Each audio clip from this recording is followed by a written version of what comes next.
Hey guys, welcome back to Wentworth Life, the channel that talks all things Wentworth, and apologies for the lack of updates over the last couple of weeks. I did fall very ill with the flu and it lasted for a good 3 weeks, but I'm all better now and I am raring to go. So in this video, I am going to be taking a look at Wentworth Season 4, Episode 5, Love and Hate. Now, at the end of the last episode, Bea went berserk on Will Jackson's arse. She basically beat him up in order to prove to the women that she is not a screw lover, and in this episode, Bea, well, she's in the slot, and she's in the slot for the whole episode. But before I talk about that, I first wanted to touch on Kaz Proctor, because this is quite a heavy episode for Kaz, where we get to see flashbacks of her childhood.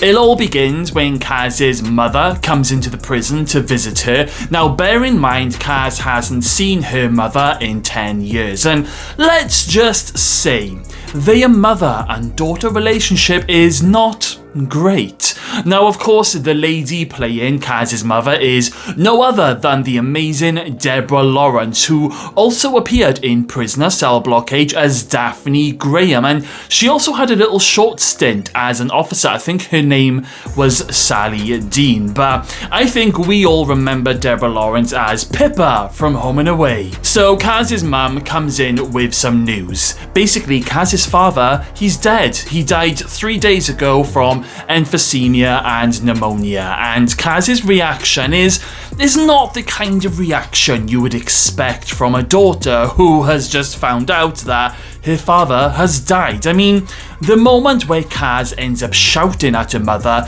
saying that she wishes that she was there to see her father drown in his own spit, is a pretty big indicator that something isn't quite right between Kaz and her father. And this is all confirmed during flashback moments where Kaz, when she was a little girl, she seemed to love her father at first, because there's a scene where, you know, she's waiting for her dad to come home, and then he does arrive home and they seem really close, and he arrives with a present, a little, a horse that he has bought for her. But then we slowly learn through these flashbacks that her father is indeed sexually abusing her when she's just this little girl. It actually gives me the creeps when we hear the father saying, "Your daddy's little girl and I'm your prince." Oh, no.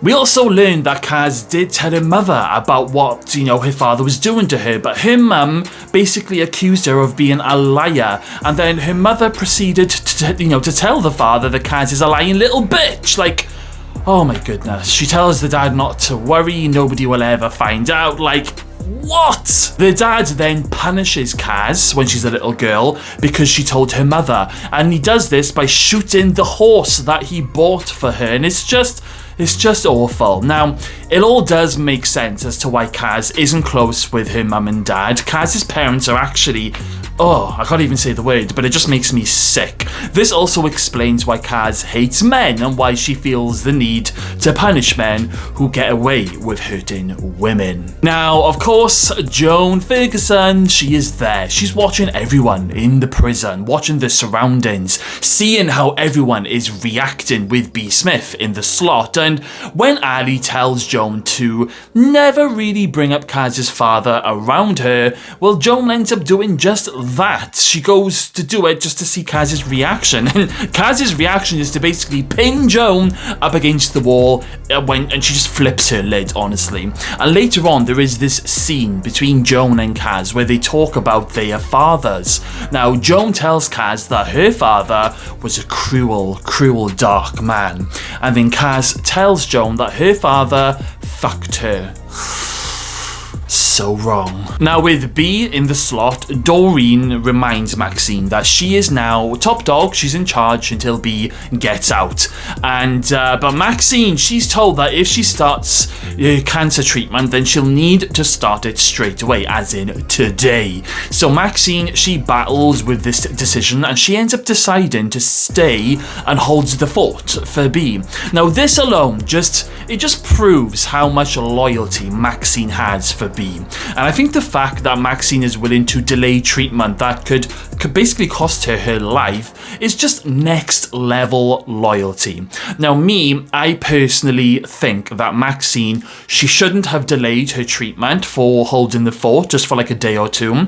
I just wish that she told the truth to at least Dorene and Liz, maybe Boomer. I mean, don't get me wrong, there might be a little bit of chaos in the prison until Bea gets out of the slobber. The women would have been okay. A new inmate arrives in this episode called Tasha, who in my opinion is absolutely a beautiful looking actress. And Joan, she also notices Tasha's beauty. Now, I can remember when I was first watching this, I was thinking, oh god, Joan is going to try on with this young lady, but no, Joan does something much worse. Joan goes to Juicy Lucy and her crew and offers to serve up Tasha on a plate for them. Yes, Joan is willing to entrap Tasha and hand her over to Juice to be ganged, just like Joan was. I mean, this is just beyond sick. It's really sick even for Joan Ferguson. Now, when Joan lures Tasha to the shower block, Joan disappears, of course she does, and then Juice and her crew arrive and they go to attack Tasha, and then Tasha, she freaks out, okay, and she ends up pressing the panic button, and Juice, she ends up in the slot. Now, Tasha was given the rules by Dorene when she first arrived, but I suppose in a moment of panic, Tash did what she thought is probably the only thing she could have done in that scenario. I totally get the women's code in the prison, but in my opinion, Tasha, she's a young girl. I believe she was 17, and she was lured into this situation by that bloody Joan Ferguson. Nevertheless, Juice's crew and the women, they want to know what top dog Maxine is going to do. Now, of course, Maxine, she wrestles with what to do, but while this is happening, Joan goes to see CRAIGz and she starts to drip feed her poison, saying that a man is about to punish Tasha. And this does not sit well with CRAIGz, of course it doesn't, especially after what we've learned in this episode. So, in the laundry, all the women are there and Maxine tells Tasha that she needs to be punished. In fact, I've always kind of admired the way Maxine explains what she's about to do in really great detail in this scene. She kind of has like a really kind heart. And when Boomer drags Tasha to the steam press for Maxine to burn her hand, CRAIGz and her girls, they start moving closer to the steam press, but when Maxine pulls the press down, she stops very last minute and she decides to let Tasha off with a warning, which I actually agree with on this occasion. I do think it was the best thing to do. Tasha, don't get me wrong, she's still got the friggin' fright of her life and she'll never press that panic button again. And towards the end of the episode, the women even give Maxine their dessert bowls as a mark of respect. So it did go down well with the women, apart from Juice and her crew. But that bloody Joan Ferguson, oh my goodness, she is the cause of everything in this episode. Imagine if Maxine hadn't stopped that press going down on Tasha's hand. CRAIGz and her crew, they were ready to jump on Maxine and Boomer and anyone else, and it would have turned into the mother of all fights, which kind of would have been awesome to watch. Can you just imagine Boomer throwing them all around the laundry? Joan continues to manipulate CRAIGz in the whole of this episode, and Joan even comforts CRAIGz in the final moments of the episode, and it just always makes my blood boil. I always want to just jump into the TV and just shake some sense into CRAIGz. We also get a new officer in this episode, Officer Jake Stewart, who is indeed very handsome, and Vera, she clearly wants to jump on him, and so does Miss Miles, but it seems that Jake, he wants to jump on Mr. Jackson. There's actually a scene where Will is topless in the staff room getting dressed, and you know, it's a rather nice scene, but look at Jake! First, he is clearly checking out Will's bum, and then Jake literally stares at Will's chest muscles while he's chatting with him, and Jake is like, oh, I'd love to do some workouts with you. God. Now, Will ends up telling Linda that Jake is gay. And you know what, guys? I thought, when I was first watching this, I thought he was a gay character too, but it actually turns out that Jake is indeed full-on bisexual. He likes men and the ladies. Even though we as the viewers, we tend to see more of Jake's character interested in the ladies of Wentworth, it is revealed much later on in season 7 that Jake has had sexual relations with men. And I mean, Jake definitely wanted to have a good old roll around with Mr. Jackson when he first arrived in Wentworth. Allie, well, she ends up in the slot when Joan ends up planting drugs in her cell, and Jake finds the drugs, causing Allie to be slotted right next to Bea. And this is when we are introduced to some really lovely Bea and Allie moments. They end up talking through the event and they really get to know each other on a proper personal level. At one point, they end up rapping and singing with each other. Oh, it's just so lush. And Bea ends up telling this hilarious story about Debbie once she made a snail hotel in a snail pellet box. And Allie, she tells Bea about the story of Kaz, you know, of how she helped her and saved her life when she was really bad on the drugs back in the day.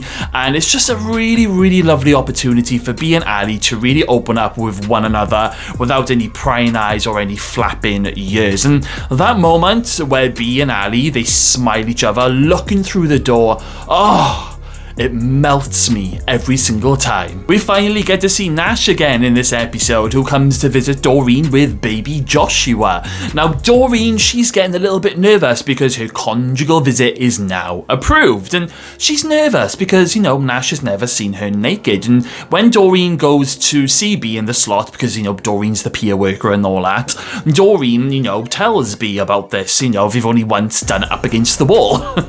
And Bea tells Dorene she has nothing to worry about. And I love the moment where Bea is like, when Nash gets his hands on these puppies, and then Bea grabs Dorene's boobs, I always end up bursting out laughing.